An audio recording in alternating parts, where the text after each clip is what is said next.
معرفت چیست ما نمیدانیم میگردیم لال منفیت چیست میدهیم آسان جواب این سوال در دم هستی بزرگان رو نمیجوییم ما بعد مرگ هر یکی صد حیف میگوییم ما. بله سلام دوستان عزیز برادران قدردان. البته هر یک شما پای بردید ما درباره چی صحبت کرده ایستادیم. خداوند بزرگ همه گذشتگان ما رو جاشون جنت کنه. البته که در زندگی به قدر یکدیگر نمیرسیم. وقتی که از دنیا رفتن بعد صد حیف میگوییم. برای همین اون بزرگا گفته که ای برادر خاک پایت توتی ها گر تو ما را دوست میداری بیا اعتقادی ما و تو در زندگی بعد مردن خواب بیایی خانه یا. ولی امروز یکی از هنرمندان محبوب که یاد بودی یکی از هنرمندان محبوبی است که هر یک ما و شما البته این شخصیت دوست می داشتیم. دوست عزیز ما که مثلا تا طول 12 سال در بر ما نیست. اینم شادروان سهراب سفرزاد است که امروز روزی گذشتنش است. مثلا روزی دنیا رو پدرود گفتنش بود. همین خاطر ما یک یادآوری کردیم و خواستیم در حق این شادروان یک دعای نیک کنیم، دعای خیر کنیم. یک جایگی دوستان عزیز ما 12 سال گذشته است.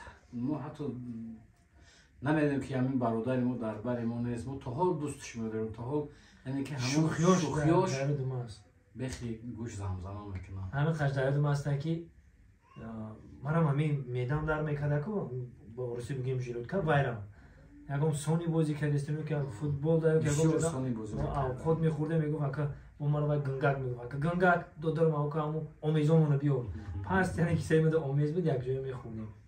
خدا جاشون جنت کنه. بله خداوند رحمتش کنه. بسیار یک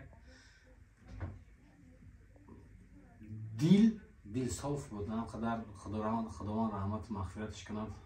شادروان سهراب یک کمی سونی بازی میکرد. بسیار وقتی همین هنرمندان صدرالدین نجمیدین یعنی که آستان عزیز رستمی نور مهربانی روشن یک جای هم بازی میکردیم در خانه همین مامای رحمتی همین سهراب سفرزاد بود. همین بسیار در ماهینه بسیار وقت همین بین گل همین یک وقت بود که همین بین گل زنی رو یاد گرفتگی بودم. بعد من یکان روز میزنم ترگم تا میخری در حقیقت در روز همین در جانم زده گو باور که خیال کردم این دستی که رسیدگی این دست با شوخی هم بود.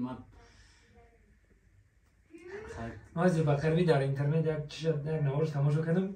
همون یک جای اشتگیم همون نوار من در دم زد. حالا من با شما یک فوکس نشون میدم میگه خیلی که صدیق میشه همونش تماشا کردم. خداوند رحمتش کنه. به دوستان عزیز در حقش دوام میکنیم.